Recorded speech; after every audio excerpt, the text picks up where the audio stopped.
Hello and welcome to another modelling video. After this shift at work, I'm going to have about 6 days free. So including when I finish my shift, that's a whole 7 days that I'm fairly off the hook.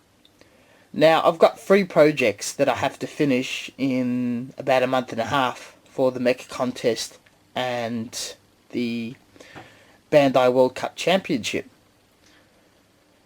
What I plan to do in this little bit of time off is do as much work as I can to the Hell Morgan project. I do have the D-style Blade Liger on the go, and I'm just about to start and hopefully in a 7-day challenge finish this new one. Not long ago I just got the Far Asia in the mail. Now I'm not going to start anything new after this, but I thought this could be my 1:144 scale entry in the Bandai World Cup. Looking at the box art, it's absolutely screaming metallics, candies, pearlescent paints. But the bare plastic version is kind of dull. So I'm going to give this a go at painting. It's a petite design mobile suit appearing in Age Gundam. I won't go in the story. And it reminds me a lot of the Cubele without the binders or tail. Interesting enough, we get effect parts for the bits and there's no polycaps, so maybe yes. So I'm very interested in how this will go together.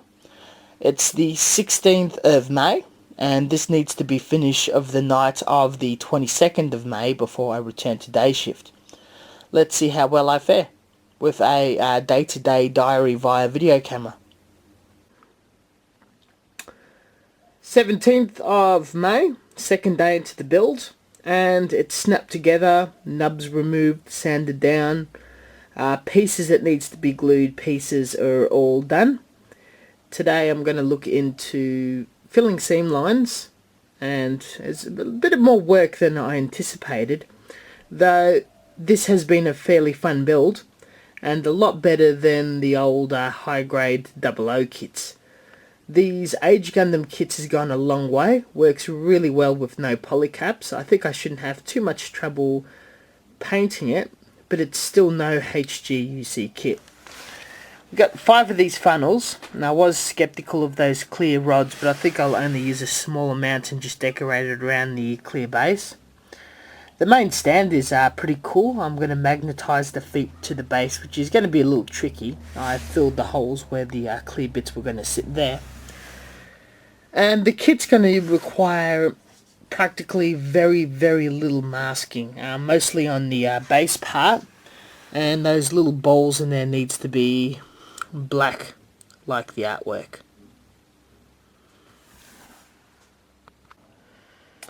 The back is fairly cool too. Very cute. I absolutely love it. The articulation is really nice and you're able to pull all the poses in the instructions and box art. You also get a second pair of hands which will close in the fist. These little nice cannons in there. Fantastic bits and bobs. Can't wait to start priming it. Hopefully it'll be primed by the end of today. I also bought these bits and pieces from the hobby shop that I don't have. Tomorrow I'll talk about the colours I'll be painting this. So at this stage we have all the modifications done. The first one, which is a colour separation one, we have the torso and the arm socket piece. You had to snap it together, leaving a very ugly seam line, so that's been filled. And this little piece has had these 2 little nubs on either side, which were removed. And in the back, I cut this wedge in an angle, so I'm able to slip it in there. And by putting a circular shaped tool in there, I'm able to pry it out without any damage. The second modification and last one that I will do is regarding the base, and I have removed some plastic and glued 2 large magnets. And on top we have a smaller magnet, and it's able to very strongly stick to it, instead of these 2 little nubs that were sticking out here that stick to the bottom of feet like a cheap 6-inch action figure. So the hardest part being such a petite kit, I glued this little magnet here on top of the foot and pried the second part of the foot out, which will sit on top of here and fill that bit with a little bit of putty once the magnet has dried.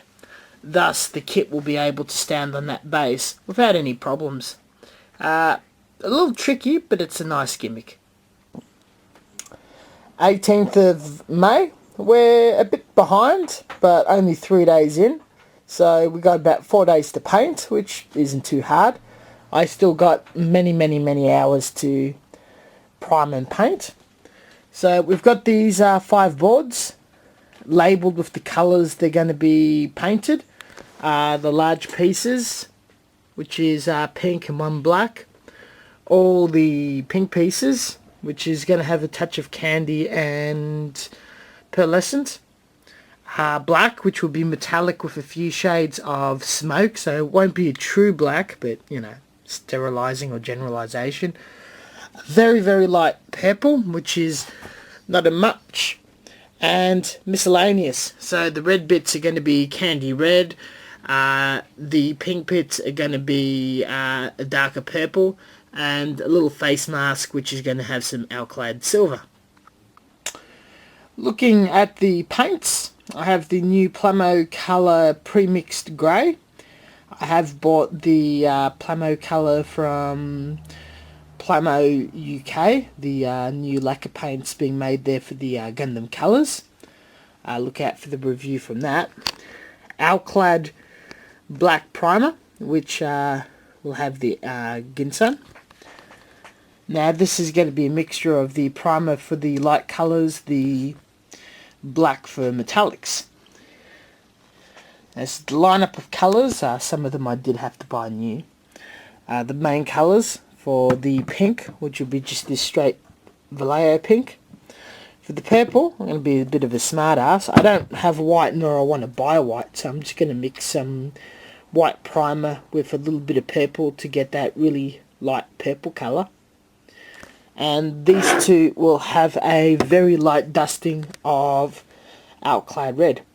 Now I am putting a lacquer over an acrylic, which is normally a no-no, but I'll be putting a few layers of Tamiya clear. Now Tamiya has a bit of resistance to lacquers, so a very thick layer of that and a very thin layer of lacquer, I should definitely be fine.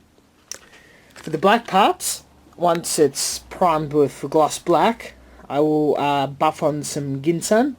If you remember how I used it, check out the video, I'll put a link below. And then a few layers of smoke. The silver's for a single piece. The transparent red will also be on top of the silver for the red pieces, a centerpiece in the chest and the pieces around the base. And everything will get a nice coat of pearlescent white for a nice sheen. Also, other top coats and touch-ups may be used.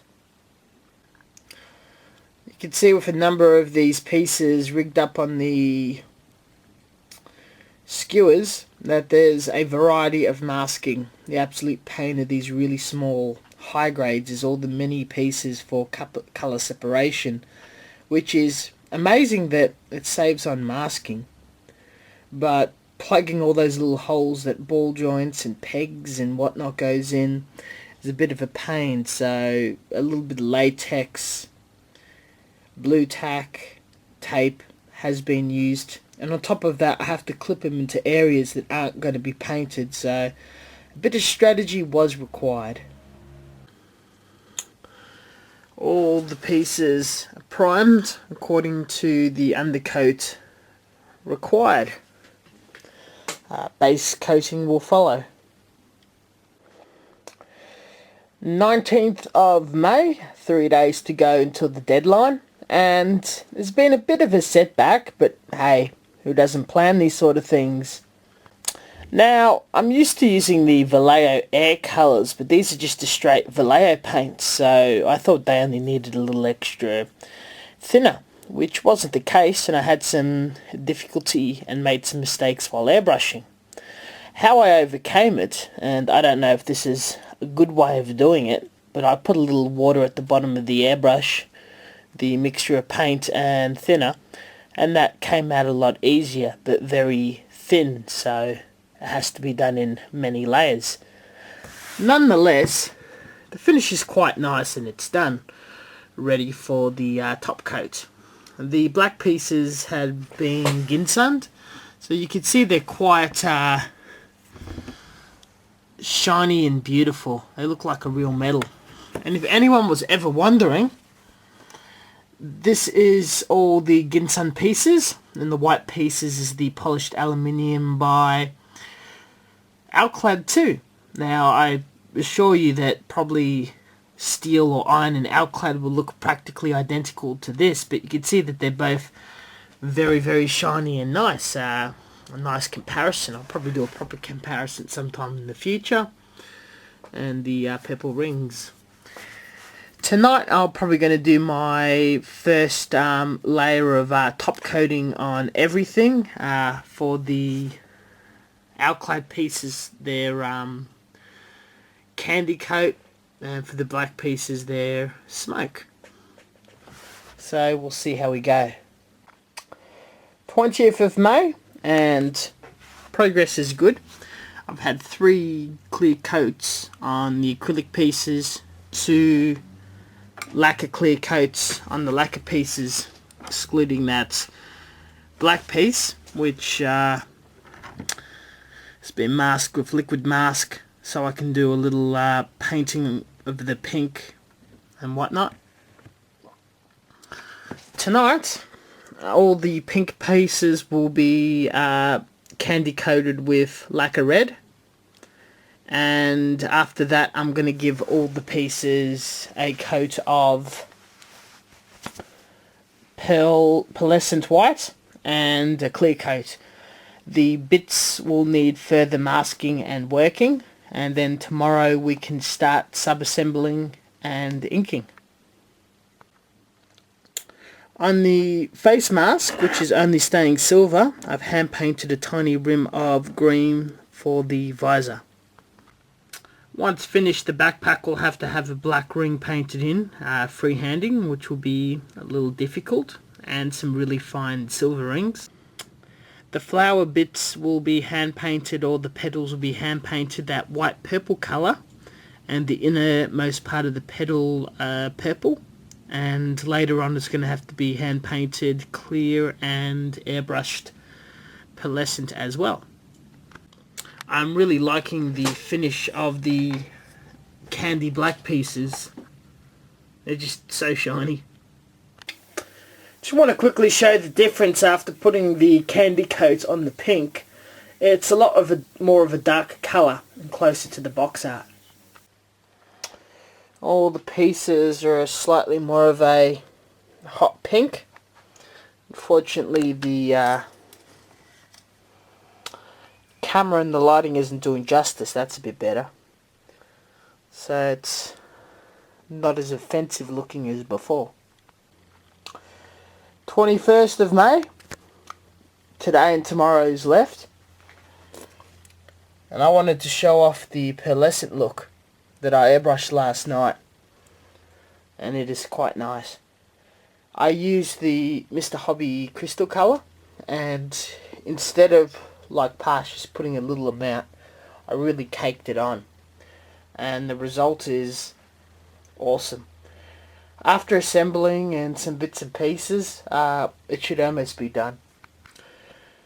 About 6 hours later, and boy have I been having quite a bit of troubles with this high grade. Painting these guys is not easy, I can tell you that.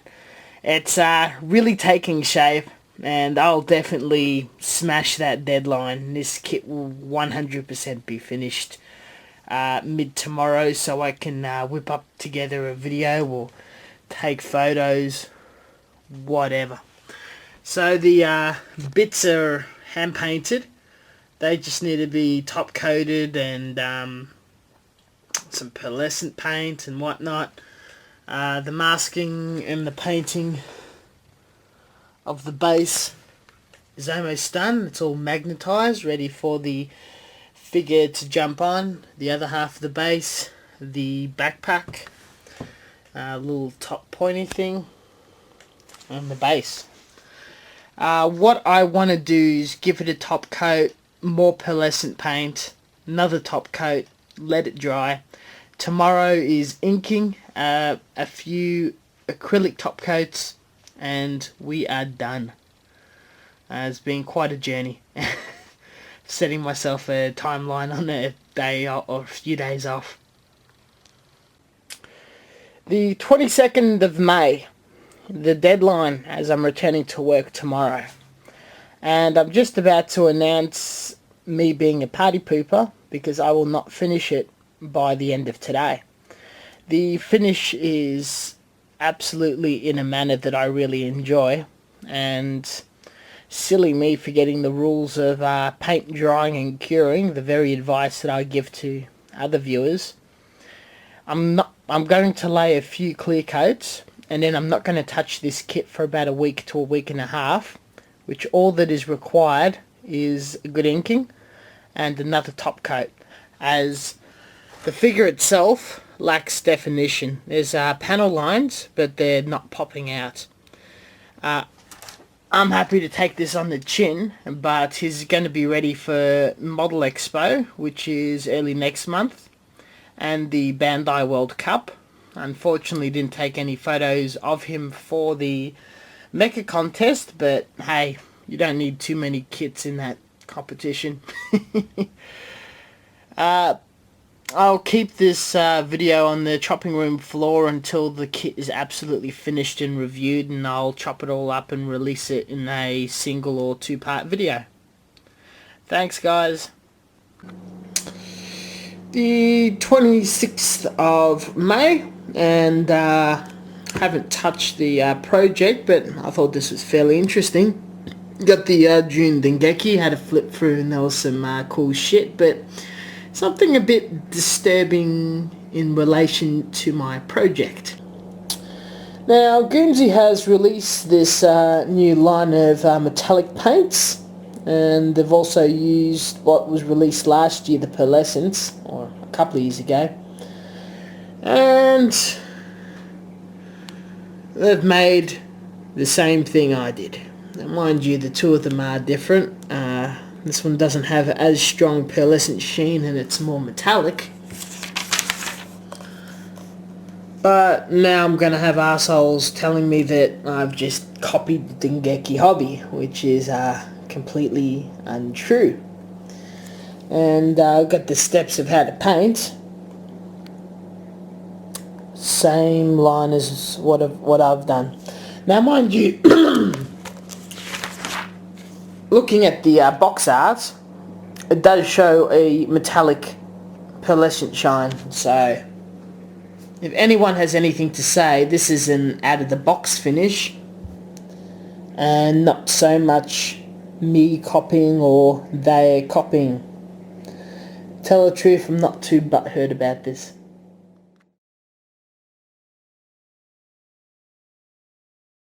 Hello guys, it's me again, with the conclusion to the build and the review of the kit.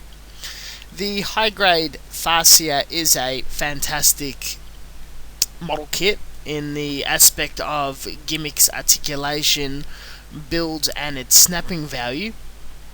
A couple of modifications were in place for better colour separation, but ideally I think this is a fairly good kit to paint. I definitely did have a good time. And let's talk about the paint scheme I did apply. I went for a flat glossy effect with pearlescent on top. Now of course the pearlescent paint will activate a lot nicer on a metallic sheen, but unfortunately when displaying this kit, and I found this at the Bandai World Cup and the Model Expo, you are really at the mercy of the lighting of the venue. Now, this kit can really show its true colours when it's starved of a little light, a slightly darkened environment, or a flash from a camera, and it's going to look pretty effective. But point a par can right in front of it, or put it in a room that's very, very well lit with plenty of fluoros and those bloody blue neon at the race course, and it might drown out the effect to just a plain painted glossy kit. This isn't too much of a problem, as at home I'm really happy with the finish it does bring out in the display cabinet, particularly when I walk in the room when it's fairly dark and it shines up quite beautifully. But this is the biggest advantage when you are playing around with metallics and pearlescence. I have accidentally scuffed the paint near the chest, so unfortunately it isn't dubbed as a perfect flawless finish, and it hasn't won any competitions, but I'm extremely pleased with my efforts with this one, and as an individual that does not do a lot of clean builds, I'm quite proud of my effort. I'm very happy, and hopefully you guys picked up a few things with my journeys and mishaps. The only thing I wouldn't do in the future is use that Vallejo paint with the latex masking agent. They don't seem to cooperate with each other very well. Catch you guys later.